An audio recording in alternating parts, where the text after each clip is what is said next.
بسم اللہ الرحمن الرحیم۔ السلام علیکم، ہمارے چینل میں خوش آمدید۔ آج ہم آپ کو ان 7 خوش نصیب آدمیوں کے بارے میں بتائیں گے جن کو اللہ تعالیٰ عرش کا سایہ نصیب کریں گے۔ تو آئیں شروع کرتے ہیں۔ قیامت کے دن تمام اولین و آخرین کو جمع کیا جائے گا۔ وہ کس قدر ہولناک دن ہوگا، اس کی کیا کیفیت ہوگی۔ قرآن مجید میں بار بار اس کی منظر کشی کی گئی ہے۔ چنانچہ ایک حدیث میں جناب نبی کریم صلی اللہ علیہ وآلہ وسلم نے ارشاد فرمایا کہ جس حالت میں لوگ اپنی ماں کے پیٹ سے ننگے پیدا ہوتے ہیں، ایسے ہی میدان حشر میں جمع ہوں گے۔ تو حضرت عائشہ رضی اللہ تعالیٰ عنہا نے عرض کیا، یا رسول اللہ، سب کے سامنے ننگا ہونے سے کیسے شرم آئے گی، ایک دوسرے کو دیکھیں گے؟ تو حضور اکرم صلی اللہ علیہ وآلہ وسلم نے ارشاد فرمایا، لوگ اس وقت اپنی اپنی مصیبت میں اس قدر گرفتار ہوں گے کہ ایک کو دوسرے کی طرف دیکھنے کی مہلت ہی نہ ہوگی۔ سب کی آنکھیں اوپر کی طرف لگی ہوئی ہوں گی۔ ہر شخص اپنے اعمال بد کے بقدر پسینے میں غرق ہوگا۔ کس کا پسینہ پاؤں تک چڑھا ہوگا اور کسی کا پنڈلی تک، کسی کا پیٹ تک تو کسی کا منہ تک آیا ہوگا۔ اس وقت ہر شخص سے 4 چیزوں کا سوال ہوگا۔ نمبر 1 کہ عمر کس کام میں ختم کی۔ نمبر 2 اللہ کے عطا کیے جسم کو کس کام میں لگایا۔ 3 دین کا جو علم حاصل کیا تھا اس پر کتنا عمل کیا۔ 4 مال کہاں سے کمایا اور کہاں خرچ کیا، یعنی جائز طریقے سے کمایا یا حرام طریقے سے، اور مال کو اللہ کے حکم کے مطابق خرچ کیا یا نافرمانی کے کاموں میں اڑا دیا۔ پھر وہ دن ایسا پریشان کن ہوگا کہ کوئی کسی کے کام نہیں آئے گا۔ ہر شخص کو اپنی ہی فکر ہوگی۔ چنانچہ ارشاد باری تعالیٰ ہے، یعنی قیامت کا دن ایسا دن ہوگا جس دن آدمی اپنے بھائی سے، اپنی ماں سے، اپنے باپ سے اور اپنی بیوی سے اور اپنی اولاد سے بھاگے گا۔ کوئی کسی کے کام نہ آئے گا۔ ہر شخص کو اپنا ہی ایسا مشغلہ ہوگا جو اس کو دوسرے کی طرف متوجہ نہ ہونے دے گا۔ اور بھی بکثرت آیات میں انسان کو اس دن کے مصائب کی طرف توجہ دلائی گئی ہے تاکہ انسان اس دن کے آنے سے پہلے ہی اس کے لیے تیاری کر لے اور دنیا میں ایسے اعمال اختیار کرے کہ اللہ تعالیٰ کی رضا حاصل ہو۔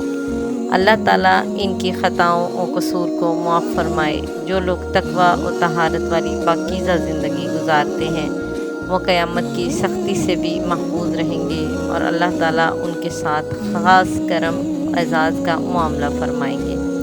چنانچہ ایک حدیث میں حضرت ابو ہریرہ سے مروی ہے کہ رسول کریم صلی اللہ علیہ وآلہ وسلم نے فرمایا، 7 قسم کے افراد ایسے ہیں کہ اللہ تعالیٰ انہیں اس دن اپنے عرش کے سائے میں جگہ دیں گے جس دن اللہ تعالیٰ کے عرش کے سائے کے علاوہ کوئی اور سایہ نہ ہوگا۔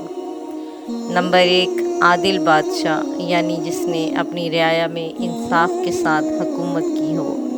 نمبر 2 وہ جوان جس نے اپنی پوری عمر اللہ تعالیٰ کی عبادت میں گزار دی، یعنی جوانی کا زمانہ جس میں شہوت نفسیانی کا خوب غلبہ ہوتا ہے، انسان جسمانی صحت و قوت سے پر ہوتا ہے۔ ایسے وقت میں نفس و شیطان کی اتباع کی بجائے اپنے اوقات کو اللہ تعالیٰ کی عبادت میں گزارتا ہے۔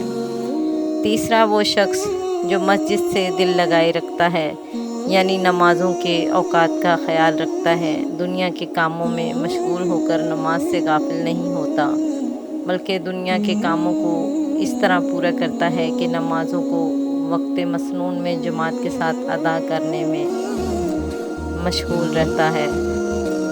نمبر 4 وہ شخص جو اللہ تعالیٰ کے واسطے آپس میں دوستی اور محبت رکھتا ہے، جب آپس میں کسی سے ملتا ہے تو اس دھن میں ہوتا ہے، ملاقات بھی اس لیے ہوتی ہے کہ دین کے کام کو آگے بڑھایا جائے، اور جب جدائی ہوتی ہے تب بھی اسی خیال میں ہوتے ہیں کہ دین کا کام انجام دیا جائے۔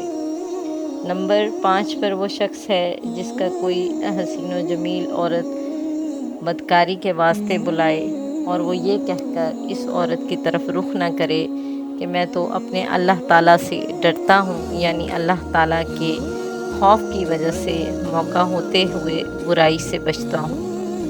اور چھٹا وہ شخص جو اس طرح مخفی طور پر صدقہ کرتا ہے کہ دائیں ہاتھ سے خرچ کرنے کی بائیں ہاتھ کو خبر نہ ہو، یعنی انتہائی اخلاص کے ساتھ خالص اللہ تعالیٰ کی رضا حاصل کرنے کے لیے مال خرچ کرتا ہے۔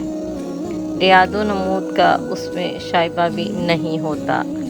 نمبر 7، وہ شخص جو اللہ تعالیٰ کو تنہائی میں یاد کرے اور اس کی آنکھیں آنسوؤں میں بھر جائیں۔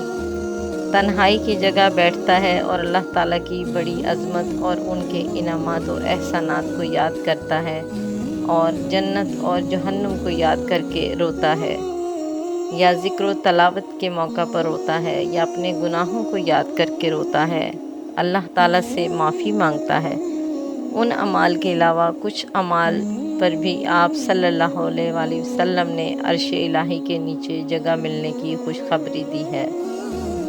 اب ہمارے لیے یہ اعمال خیر کے دروازے کھولے ہوئے ہیں۔ اللہ تعالیٰ سے توفیق مانگتے رہنا چاہیے کہ اللہ تعالیٰ ایسے اعمال صالحہ اختیار کرنے کی توفیق دے جو ہمیں رسوائی سے بچائے اور جنت کا مستحق بنائے۔